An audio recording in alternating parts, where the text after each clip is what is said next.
Good afternoon. Let me welcome you and thank you for being here at this press conference. This press conference is about making sure that the residents of Chatham County have the proper information. Right? There are a whole lot of rumors floating around and a whole lot of folks making up things that they're giving other people that does not work. Right?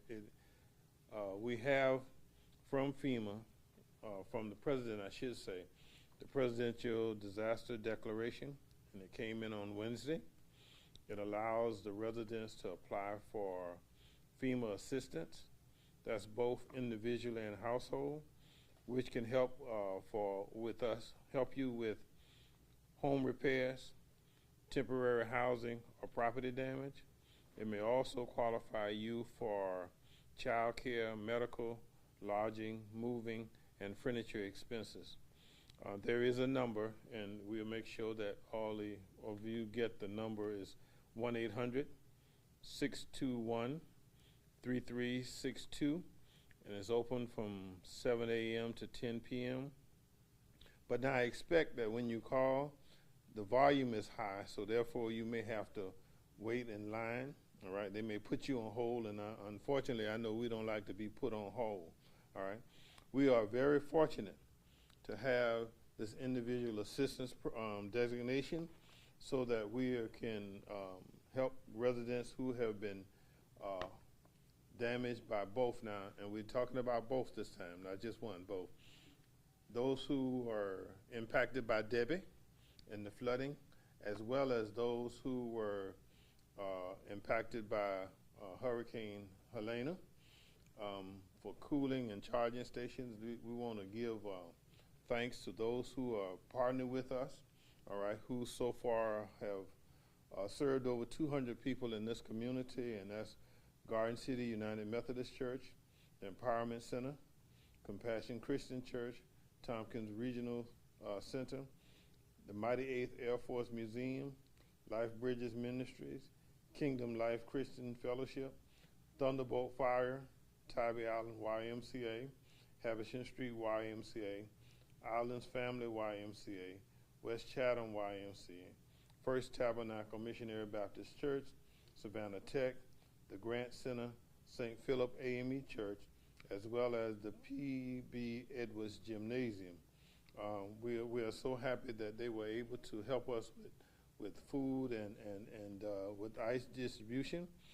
We thank those who were able to go to Memorial Stadium, as well as the county, as we sponsored it at El Scottsdale. And we just want to bring thanks to all of those who came in and who assist us and who helped us to help all the folks that we were able to help and to get those. Especially we want to thank Second Harvest, all right, of Georgia, the Salvation Army, for helping us distribute non-perishable hot meals at Memorial Stadium and around Chatham County. Thus far, nonprofit partners have supported us with 9,482 meals that they distributed, 14,990 bottles of water, 1,360 food boxes, and 1,000 of the hygiene wipes. These were things that we were able to get to those in need.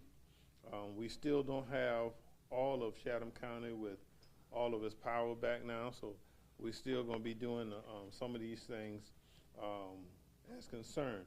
But now what I really want to do and what I want to concentrate on today is I want to concentrate on giving the residents of Chatham County the proper information so that they can obtain this help. Don't think just because you make one phone call that the help is going to show up an hour later or 2 days later. This is a process that we must go through with the FEMA funding and things, and so we want to make sure that you have the proper information so that you have the proper documentation so that when you talk to the people you need to talk to in getting you the assistance that you deserve from having going through the flood. And so now I'm going to call on Director Jones, who will take us even further into the information we are going to need in the upcoming days. Director Jones? Thank you, Mr. Chairman. So, meeting with the chairman earlier this week, when he asked us to put together this press conference, his direction to me was to paint the picture. So that's what I want to do for the citizens of Chatham County, is to paint the picture. So I would like to look briefly at our timeline, then I'll tell you where we currently are and where we're going, and also expand on the information that the chairman provided about the public assistance, individual assistance that's available through the federal government. So real quick, to recap on the timeline, today marks, today marks the 17th day that we have been watching this storm, Helene. We started watching it on September 17th when it was merely just a disturbance down in the Western Caribbean. We activated the Emergency Operations Center on Monday of last week. It remains activated today, and it will also be activated tomorrow. Tuesday of last week, the governor declared a state of emergency for the entire state of Georgia. On Wednesday of last week, the chairman declared a state of emergency for all of Chatham County. At that time, we started ramping up our operations. We held a press conference that day. We had meetings with our command policy group, and we also started offering sandbags for the citizens of Chatham County at our Sally Mood site. And we also started coordinating with our long-term care facilities, our hospitals, those who have critical needs. We made sure that we reached out to all of those partners to check on their status and also if they had any unmet needs. On Friday, September 27th, we started working on cooling centers and charging stations, making sure that we are coordinating those to the best of our ability throughout their community. We wanted to make sure that we had some of those services available for our citizens. We also started updating all of our road closures. This was the day after the storm. We started updating all of our road closures utilizing an app called Waze, and we also started looking at damage assessments, not only in unincorporated county, but throughout all of the municipalities. On the 28th of September, or Saturday, we had 7 cooling centers open, and we also began serving hot meals and also food boxes on that day. On Sunday, we expanded to 10 charging and cooling centers throughout the county. We continued with hot meals and food boxes, and we also began distribution of ice, which is a very significant need for our community. And we maintained those 10 charging and cooling stations. Today, we still have 11 of those cooling and charging stations open. As power becomes more and more restored throughout our community, we're going to start scaling those back. I would suspect that only half of these will probably be open tomorrow, and throughout the weekend we'll take a look at where it's prudent for those to be set up. But we do have 4 charging and cooling stations that also offer food. Those are the St. Philip AME Church, P.B. Edwards Gym, the Habersham YMCA, and the West Chatham YMCA. We have 7 other sites that are just set up for charging and cooling. That is the Grant Center, Moses Jackson, the Tompkins Regional Center, Tybee Island YMCA, Islands Family YMCA, Compassion Christian East, First Tabernacle Missionary Baptist Church, and Savannah Tech. To give you some statistics on what we witnessed during the storm, throughout the event we saw a maximum amount of streets flooded of 36, so 36 streets flooded, 366 road closures. Right now we still have 19 of those 366 that remain closed. We recorded 309 downed power lines. We recorded 90 trees on wires. We recorded 334 downed trees. Throughout the county, we saw a maximum wind, sustained winds of 54 miles an hour at the Savannah Airport, and a maximum wind gust of 76 miles an hour, again at the Savannah Airport. Thursday night, during the height of the storm, Chatham County had 6 tornado warnings. And post-storm, going back to the human services that we provided to the community, as the chairman had mentioned, we have served over 9,500 hot meals. We have provided over 1,400 food boxes, over 15,000 bottles of water, and we have distributed 126,000 pounds of ice to the citizens throughout our community. Unfortunately, for this event, we did see 2 injuries and 3 fatalities were recorded for this particular storm. For our damage assessment, we were able to collectively throughout the community, unincorporated in all the municipalities, we were able to assess 124,000 properties throughout Chatham County. Of those, the damage assessment resulted in 756 of those properties being affected by the storm.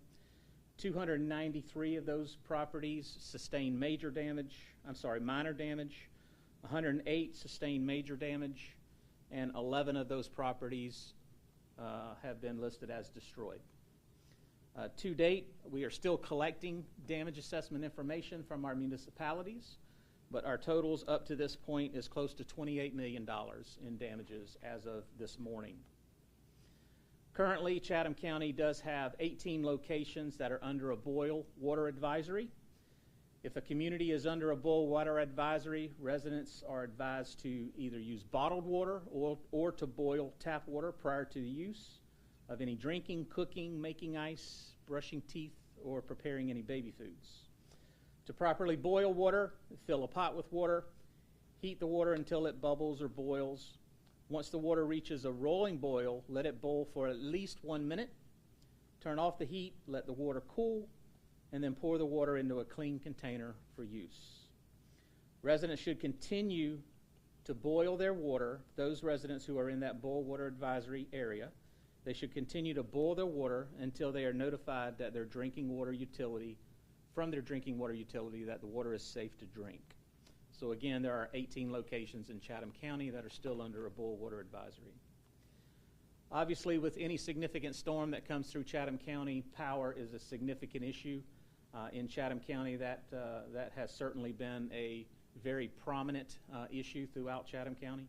So we have been very fortunate to have Georgia Power respond quickly. They have done a tremendous job in restoring power. As of this morning, there were less than 12,000 customers in Chatham County that were still without power.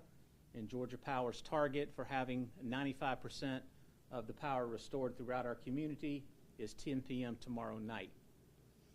So if you do come across any power line that remains down, please consider it a live power line, regardless of whether it's dead or live. Treat it as a live power line. Stay away from down power lines. Don't drive over down power lines, and certainly don't touch or approach any down power lines.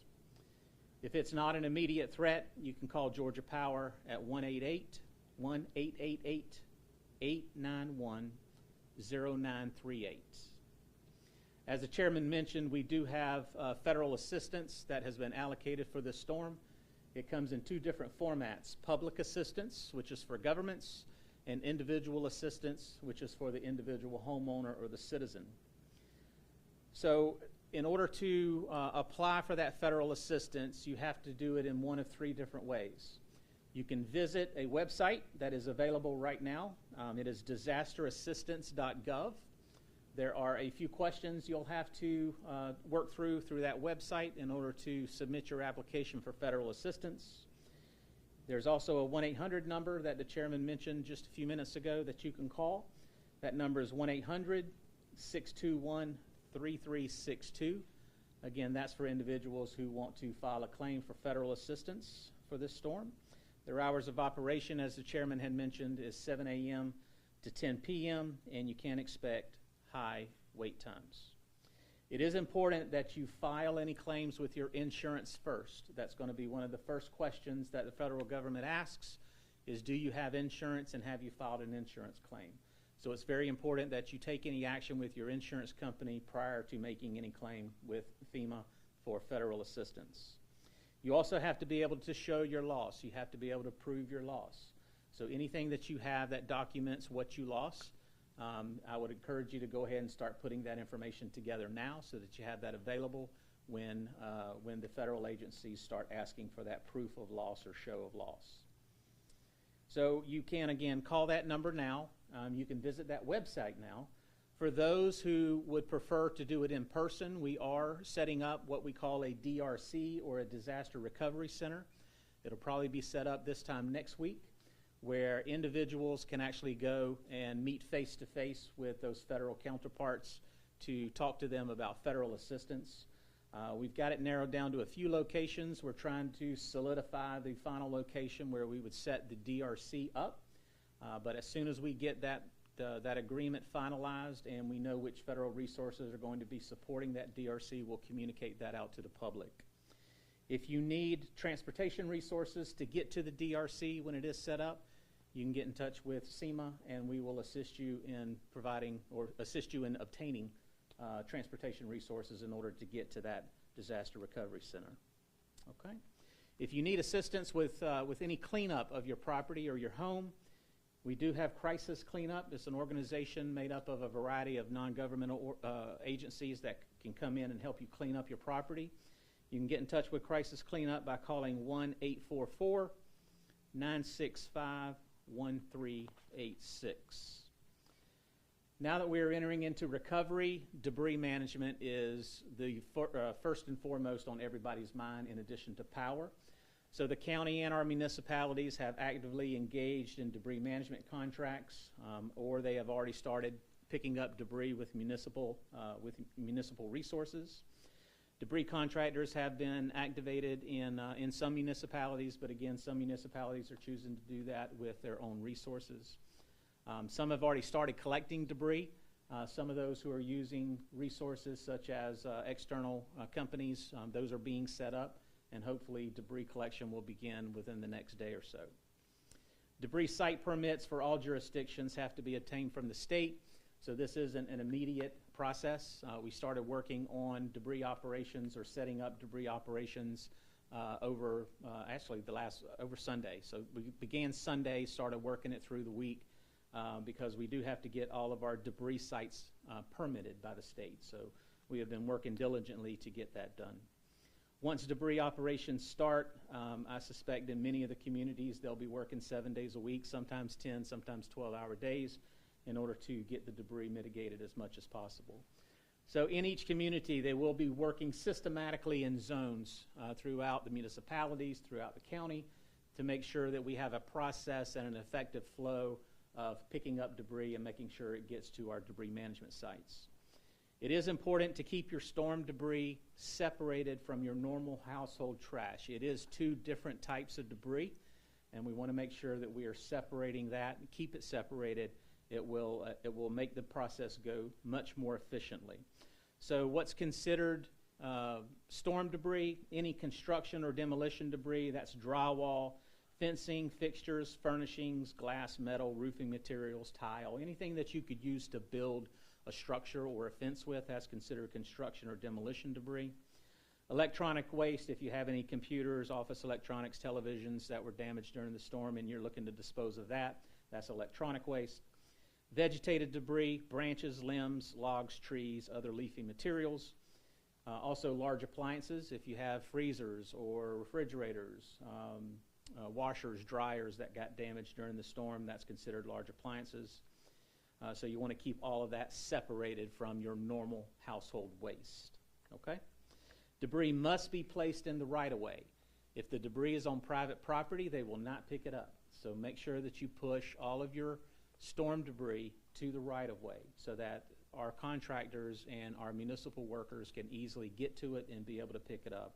They will not enter private property to pick up storm debris. Also, as you're placing your debris in the right-of-way, make sure that it is accessible. Don't stack it around a mailbox or any parked cars. Make sure you stay away from other fences, fire hydrants, again, mailboxes, trees, poles, power lines, etc. Now that power's coming back on throughout the community, we do have some food safety issues throughout the community. So we want to make sure that it's crucial you're handling potentially spoiled foods in a proper way. Easy to remember, when in doubt, throw it out. When in doubt, throw it out. Never taste food to determine if it's safe or if it's edible. Discard any perishable items if the refrigerator has been without power for over 4 hours. Check your food temperatures. Anything that was previously frozen, if it is thawed out and it's above 40 degrees, it should be thrown away. Thawed foods with ice crystals or those above 40 can be safely refrozen or cooked. And also, foodsafety.gov is a very good source of information for you to visit and get more information regarding food safety.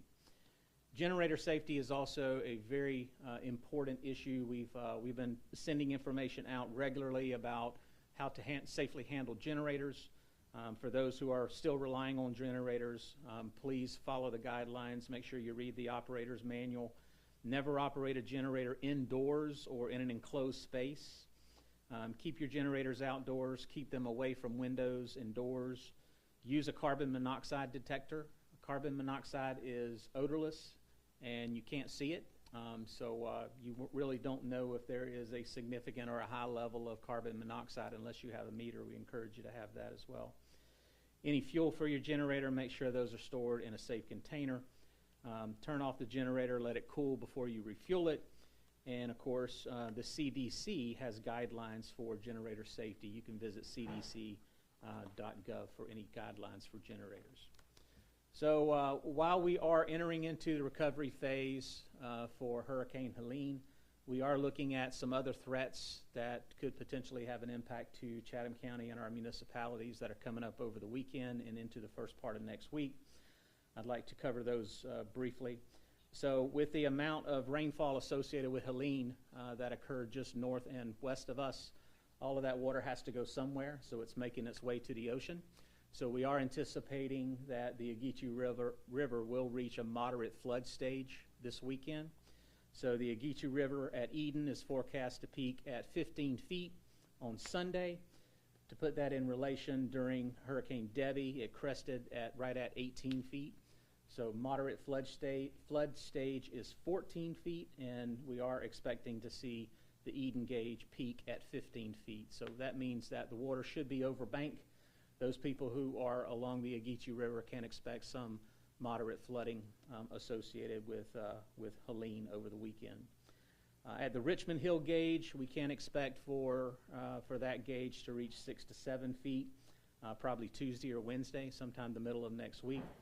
During Hurricane Debbie, that crested at 10.2 feet.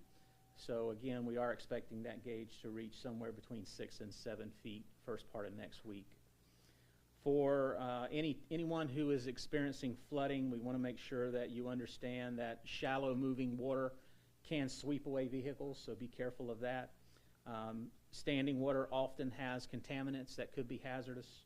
Any submerged storm debris can also cause injury or serious infection if you get punctured by something underneath the water. Murky waters can hide biting insects, snakes, wild animals, and there also could be some down power lines in the area that could electrically charge that water, so we want you to stay out of flooded waters.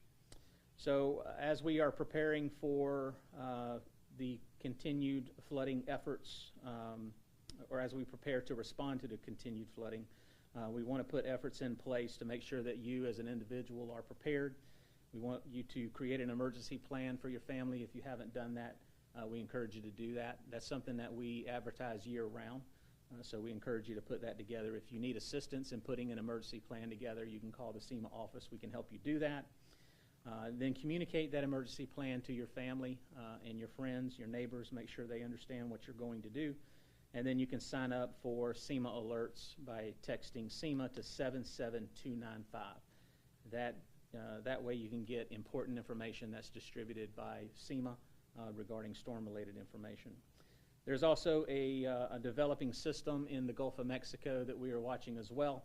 It is a band of disorganized showers and thunderstorms right now. It's in the southwestern Caribbean Sea. It's planning to move into the Gulf of Mexico. Once it gets into the Gulf of Mexico, there's still very warm waters, and we will have to wait and see what kind of development the National Hurricane Center puts on this storm. But we are watching that storm as well, and just making sure that we're communicating any information to our general public. Okay, so that's all I have. I'm going to turn it back over to the chairman. Again, let me say the reason for this press conference is to make sure we get out the proper information all right, especially our senior citizens.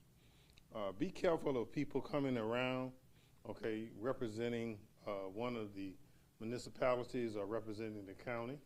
We are not charging you to move debris that's on the curb. If you will get it off of your property onto the curb, and that's in unincorporated Chatham as well as incorporated Chatham, it's going to take us a while because there is more debris than we originally anticipated, but we will get to it and will be able to move it, but we have to ask the public to be patient with us because our all municipalities as well as the county, our public works departments are stretched, all right, because of so many trees that fell, but we are not charging anybody for moving any debris.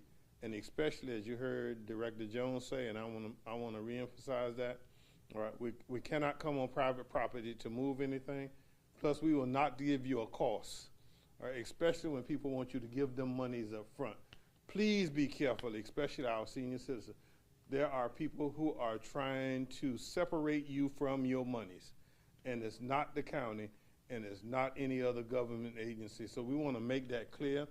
That's why I thought it was important that we have this press conference today to let you know that we do have disaster recovery from both the federal and the state, as well as the county. We are putting in to get things done and help folks recover. But please, ma'am, please, sir, be careful of those who are trying to give you a false sense of service when they cannot provide what they are providing for.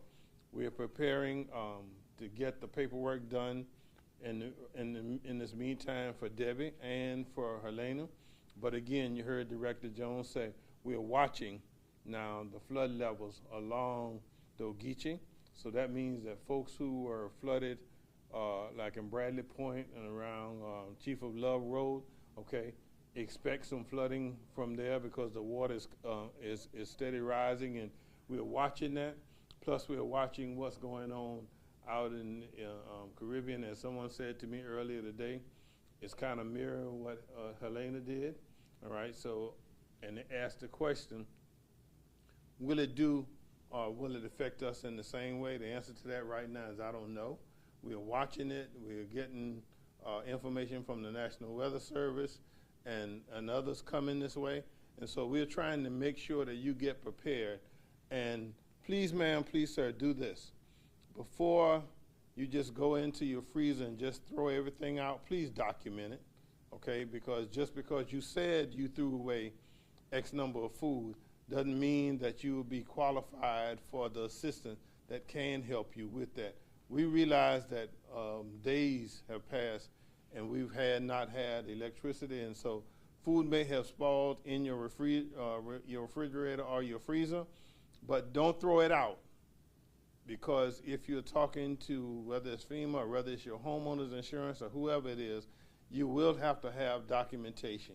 And so we're trying to make sure that you know the proper steps, okay? When it's time, when FEMA lets us know when we're going to be setting up those disaster centers so that folks can do it in person, we will come and let you know exactly what day, what time, what place, all right? And then we'll also help you with assistance in getting there if you don't have transportation. All right, with that, I'll ask for the news media. If you have any questions, I'll answer your questions. Yes, sir. Sure, go ahead. Yeah, you go. There's a lot of these people who are still without power, who also don't have water. They can't boil their water. What can these different home people do? Well, in our centers that we have set up, all right, we have bottled waters, all right, and so if they don't have access to getting to the waters, if you will call the SEMA office, we will try our best to get that kind of assistance of water to you, because we do know, all right, especially those who are living in areas where there were water advisories, okay, I'd rather for you to be safe than sorry. And so we would like for you to let us know what those reasons. If there's something going on that we don't know that's in your neighborhood, please call the SEMA office and let us know. We have scout teams out, but you live there. you know what's natural for your neighborhood, what's common for your neighborhood, let us know, and we can sometimes send those resources, even if it's in the county or in the city, because we just had an incident yesterday where some things happened, and they called one of the county commissioners, but then the county commissioner then had to get in touch with Director Jones and them, and we referred it to the city because it was a city of Savannah situation that they need to handle. So all the municipalities in the county are working together on that to make sure we cover those areas. Yes, ma'am. I mean, you mentioned that there are some people that are, I guess, pretending to be municipality leaders, charging people for debris. I mean, when was the first report of that? How many reports have we seen? And this is the first of this kind that we've seen. Today is Thursday. The first time I got a call was Tuesday. All right. One of the senior citizens called me because there was a guy at her door, and he wanted to know if she had given him $50, that he would be able to move the limbs and things out of her yard. And I told her to close the door and call police. All right, dial 911 to tell them, because that's a scam. Okay, you give them money and they take off and run. Now they've got your money and you still got your debris and things. So the first call I got was Tuesday. Be certain now, because here's what one of the things we run into. We've had county employees who retire, who had the county logo on their shirts and things. All right, but they retired or they passed away and the family gave it to Goodwill, and so we don't know who had that shirt on. And so they come with the shirt, making you think that they're county employees, but they're not, okay? And county will not, a county employee bet not, because we are prosecuting from this part of the office, bet not go to folks and say that, you know, you need to give them $50 or $100, because, you know, senior citizens don't have that kind of money to give away. And we don't charge people to move debris, all right? And so the first thing I was able to say to her, she lives by me in Carver Village, and the first thing I was able to say, if it was going to be anybody, it's going to be somebody from the city of Savannah, not from Chatham County, all right? And so I was hoping that she had taken a picture or something, but she didn't, okay? Because, you know, folks don't think that quick. And so there are scammers out there who are trying to beat folks out of things, you know, even repairs to homes and things. There are scammers out there. And so that's one of the reasons why we needed to have this, so that you can alert them that it's going on. Absolutely. And I think I want to add on to that. Sure. Supplies right now in grocery stores, I believe we're seeing a lot of people panic buying. We did that previously to the hurricane. Right. And now, absolutely, I think a lot of people are, you know, low on supplies from the hurricane and panicking buying, plus the strike that we're now seeing, that's impacted that as well. So, what do you have for people who may not have any access to these supplies with our grocery stores being so low? Well, the first thing that I'm told now is that we should not feel any effects from the strike right now. It's according to how long it lasts, and I'm hoping that it's over now. All right, I hope they've come together in reason, because I'll say to you the same thing I said to the strikers as I was out on the line with them yesterday. I'm hoping that we can resolve this, because it's going to affect every house in Chatham County. And yeah, right now they're telling me supplies are good, and we don't really need to do a whole lot of grab buying, as I call it. Now that's my term now, grab buying. Just going and getting up things to stack it up, because that has not come to pass yet. But sometime in the future, if this thing continue to go on, then we will probably see some of that going on. But right now they tell me that's not an issue. But coming to a resolution and getting those supply chains back to work, because what I understood that a lot of the merchants did was they brought in extra, and knowing from this summer that the strike was looming, that they brought in extra supplies and things. So right now, I don't know of any of the stores and things who are stressed out because they don't have enough supplies. And then a little over a week ago, we met here in the same chambers Sure. to discuss prior to Helene. I understand that finally disaster relief from Debbie is now being, you know, open the door for that. Right. There's so many people that have been affected not only by Debbie, but then now they have Helene further impacting them. What do you have to say to those people who are just really feeling disheartened from, all these disasters they're dealing with? Well, one of the things that we do know is when you live in Chatham County, all right, you're susceptible to those tropical storms and hurricanes, all right, now tornadoes. You've heard Director Jones said that we had tornado warnings.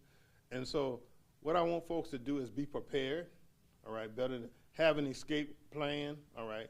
If we ever get to the point where we need to evacuate, we will do that in time. But being prepared helps everyone and it cuts down on your stress level, okay? And that's one of the things that we want to do is we want to make sure that we cut down on folks' stress level by letting them know what resources are there and who they can reach out to, including, you take, for instance, the Department of Health, Public Health, all right? They have a registry, okay, and they've been checking with those folks to make sure that they are not under any distress. We know that anxiousness comes with the storms and things we face, but if they know that we can plan to face this together, and that gives me room to give a shout out to all those volunteers who we never asked, but they just showed up and said, what can we do? And they went to work, all right, at all our cooling stations, at all our feeding stations, at all our giving out ice. Folks just showed up because they wanted to help out. And so we're trying to make these things as stressful as possible on everybody, okay? It requires that we be up to kind of plan for, and we're planning as things go. But again, whatever the stressful situation is, if you will give it to the SEMA folks, Director Jones and his staff, we will get you the proper folks in place to help you, no matter what it is. If it's medical, we know who to get in touch with you. Chairman, you mentioned that we have two separate disaster declarations, one for Debbie, one for Helene. Right. Hurricane season isn't over. There's possibly another storm on the horizon. So there was no guarantee that we could receive federal money again if there's another storm that comes our way. Does the county have a reserve or a backup that we'd be able to use, to deal with the funding that would have to come for those after effects? Yes, ma'am, we do. And the way it works, all right, it's the county who has to spend the money first, okay, and then we get reimbursed. And I can give you an instance where, was it Matthew? All right, Matthew, we spent $30 million, okay, and it took us 5 years to regain the percentage that we were supposed to get from FEMA. Understanding that this is not an overnight process, you don't spend the money, then the next day you get the money back. So yes, we do have reserves in place, and right now we are not stressful with our reserves. We do have the finances, and the board will pass those things that we need to do to get those things in place, all right, to have all that done. And then we just hope that we don't have too many that stretch our reserves out, because then we'll really be trying to shuffle money around. And of that $28 million, I know that number that was mentioned earlier about what we've spent so far for the damage assessment, et cetera. Is there like a rough breakdown of, what categories we're spending the most, et cetera, that we have at the moment? That's some of the information the SEMA director and those are gathering in. Every municipality, all right, has to let us know what they have invested in so that we can fill out those proper forms and get it to SEMA and GEMA and then FEMA, all right, so that there are some state resources that the governor has put in place. There are some federal resources that have been put in place. But the biggest thing and where folks get tripped up is they don't do the proper documentation, all right? So we've got to document everything, all right, from the SEMA. And so Director Jones sends out constantly to the municipalities, please let me know, what your resources have, what resources have you put in place so that we can put them in the proper form and the proper order. And last question for you, those folks in the county that have well water throughout, some areas, obviously there's boil water advisories in different places as well. Are they going to have a longer process to be able to, have safe water and things like that? Yes, they go through the health department. What the health department has to do with not only just well water, but septic tanks as well. All right, they have to be flushed, and then they have to come out and test the water to make sure there's no strangers in the water, as I want to call them. You know, bacteria can get in there or some virus can get in there. And so those who have, please get in touch with the environmental protection part of the health department so that they can come out and test your well waters and things to make sure. Even those who have the water advisory, all right, before those private well owners can start to flush water through that system again, it has to be tested and it has to meet the standards for which for consumption. All right? Just one quick question for me. I'm not sure who would be best to Okay. answer it, mainly about the upcoming flood that we might see over the weekend into early next week.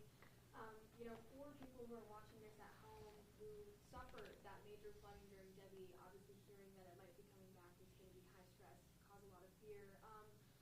Are you expecting it? I know you said levels won't reach as high as it was during Debbie. What are you expecting in some of those neighborhoods like Bradley Point and things like that that did flood?